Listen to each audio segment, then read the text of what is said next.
My journey with invention and innovation started in 1999. There was a company called, you can Google, called Music Stack, which I co-founded. While Napster was evangelizing downloads, I was trying to sell LPs and mini discs online. That was a challenge we took up as young PhD students from Durham University. Stayed in UK for the last 25 years. 2 years back, I was asked, a call came while I was leading the technology practice for SAP globally. A call came that there's going to be a revolution of a 4G enterprise in India. I said, fine. I've done Telefonica's implementation globally, Vodafone. What's this? Then they said they have a back of a fag and a packet of an idea. Sketch. They've got the license. They want to roll out. Hence, I ended up enterprising architect for Jio. Within that same parameter, within 3 weeks, I was asked to architect Tata CLiQ. But my inventor head, been 2 times being an inventor and an entrepreneur, my work on research always took priority. Now, when we talk about invention, there is a gray line between inventing and innovating. I was hearing Mr. Kant, evangelizing the concept of innovation where India's context is. But in this room, the technologists, the founders, the startup ecosystem enthusiasts, the enterprise community, we can't do any innovation without figuring out what's the perfect invention we need to do. There could be a driverless car, which is contextual to Dubai or Silicon Valley, but how are we going to do it in Marathali? So you need to invent. That's the whole proposition. You need to invent. And there's a group of us globally who are inventors, technologists, startup enthusiasts. And mind you, there's about 80% of us are Indians. We have a weird conversation on weekends. And it still hasn't stopped for the last decade. If Mahabharata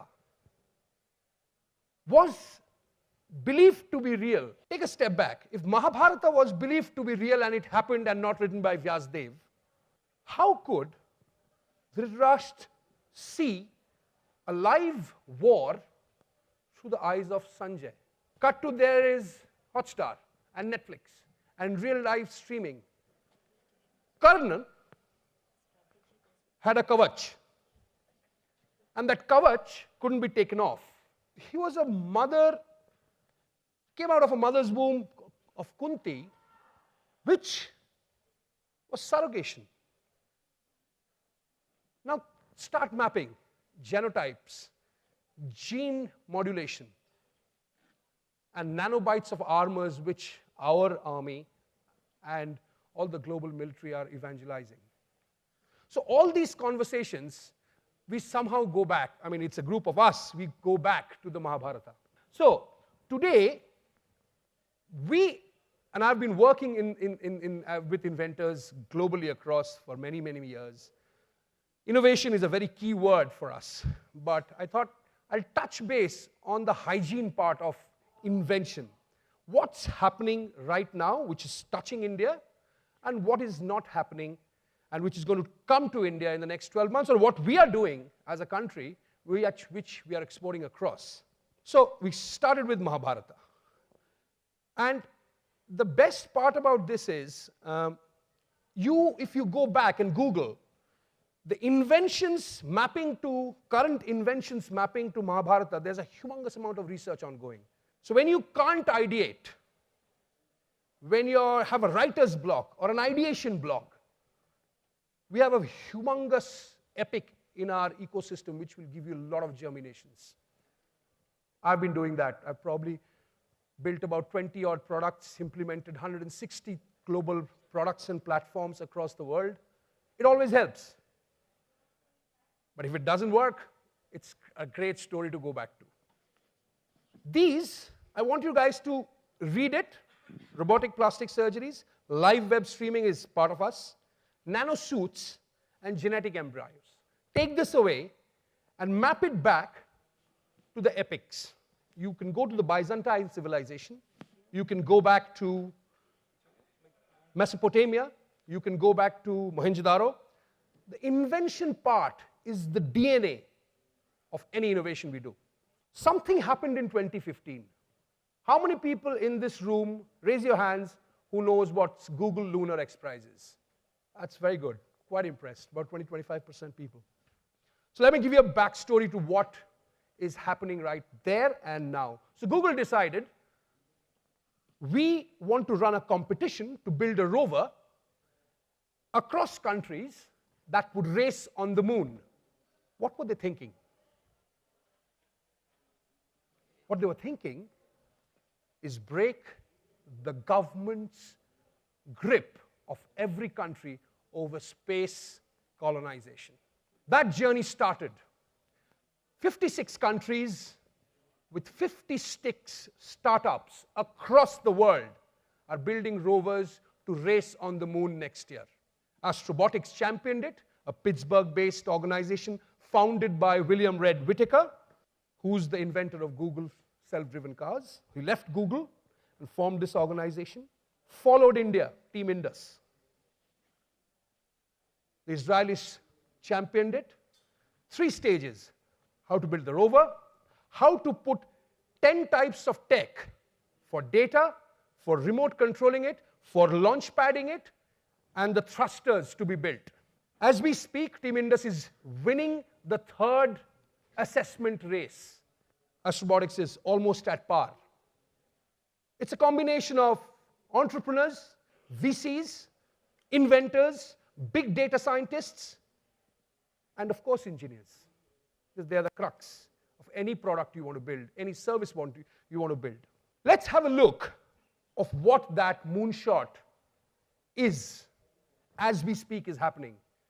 It will be a global telecast sometime next year when I think they're shortlisting 16 odd winners. Let's have that moonshot video.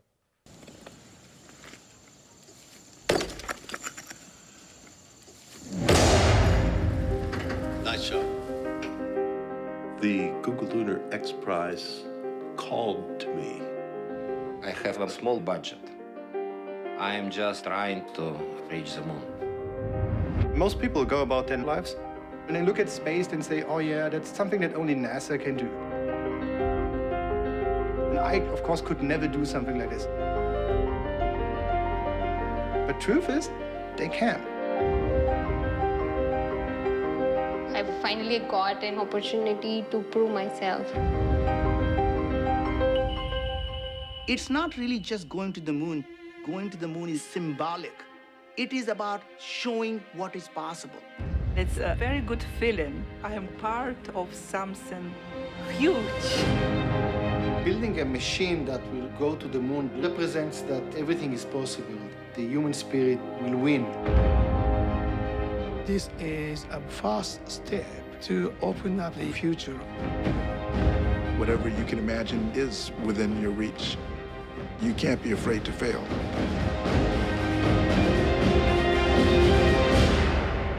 This getting to the moon is really getting good.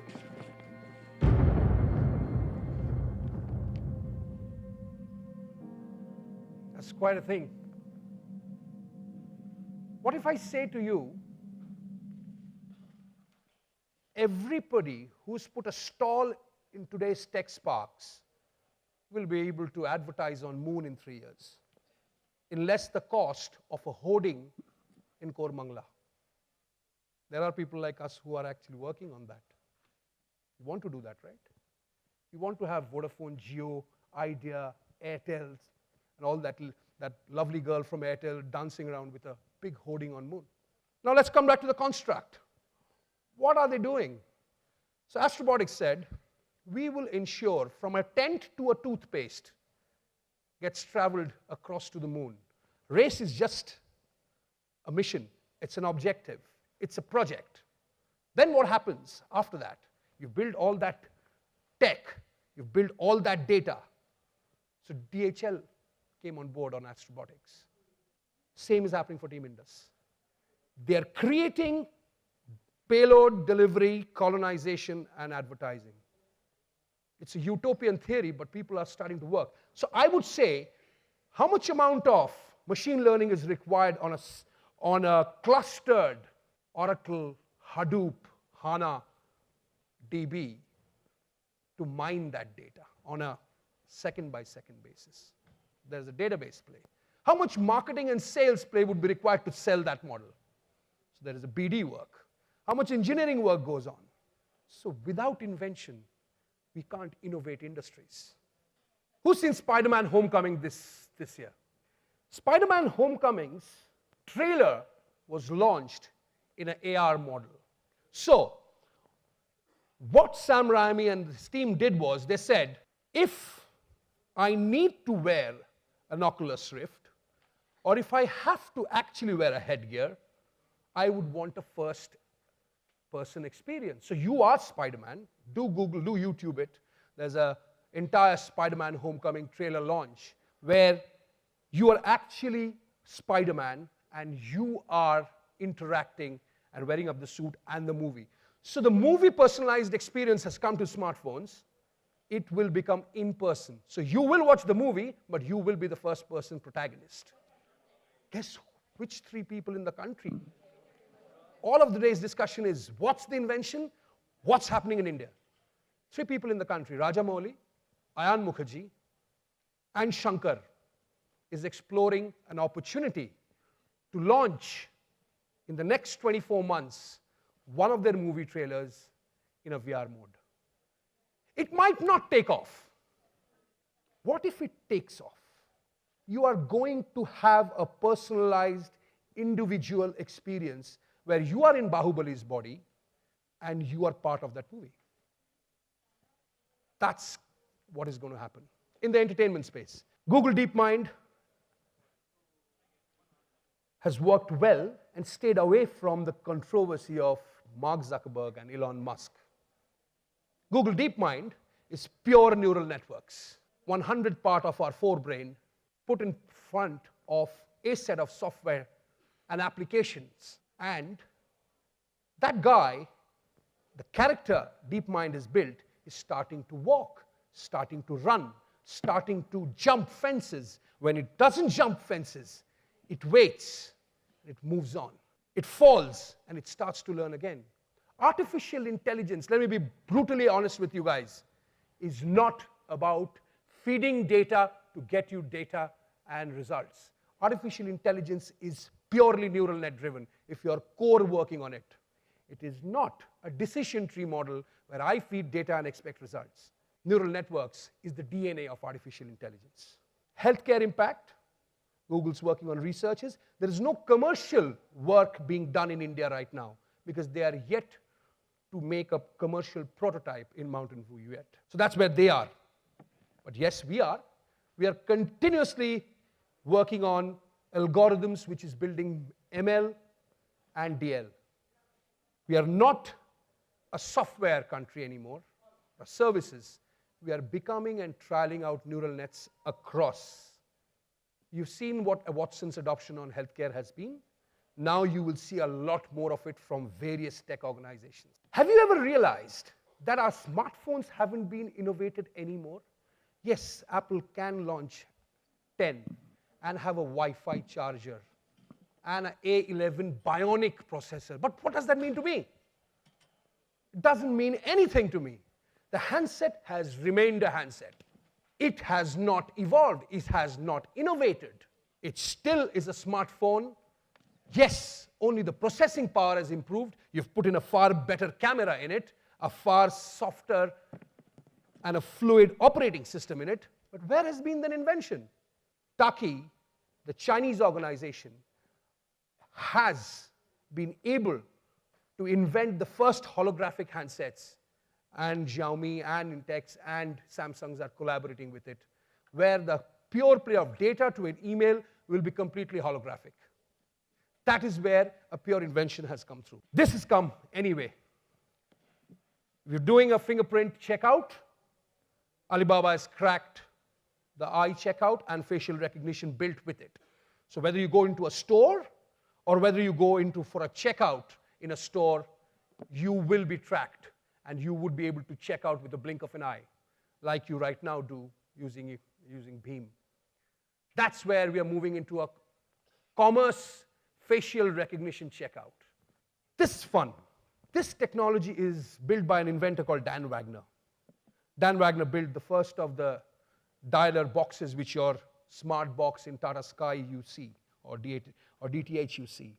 So Dan Wagner went on to build the retail version of Shazam, which is coming to India next month. Next 6 months, I think he's planning to launch. What it will do is at any point in time you are moving across between a mall to a shop, to watching a product on YouTube, to watching something on a catalog, you will be able to recognize that product. It's audio fingerprinting and visual recognition built on neural nets and deployed through apps. That will change the way we shop. It's getting trialed out at Sainsbury's. It's getting trialed out at Burberry's as we speak. It's coming to India in the next 6 months. So audio fingerprinting, visual recognition, and speech and voice for vernacular is what he's working for India with Indian organizations. There are 10 more inventions which are already here, and 10 more which will be coming in the next 10 months. Happy to answer you guys later at a separate offline chat. But keep one thing in mind.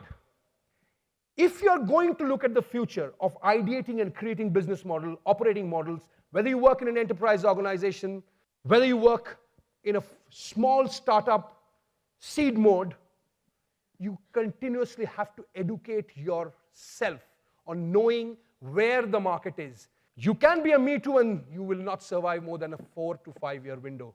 A business is a business. Exit doesn't mean you are creating a business. You have to create a business. Benchmark is 7 years. If that business sustains for 7 years, automatically listing happens, acquisition happens, exit happens. But you'll have to create a business. You'll have to ideate, and you have to think at least where our life, where our day-to-day life would be in the next 5 to 10 years.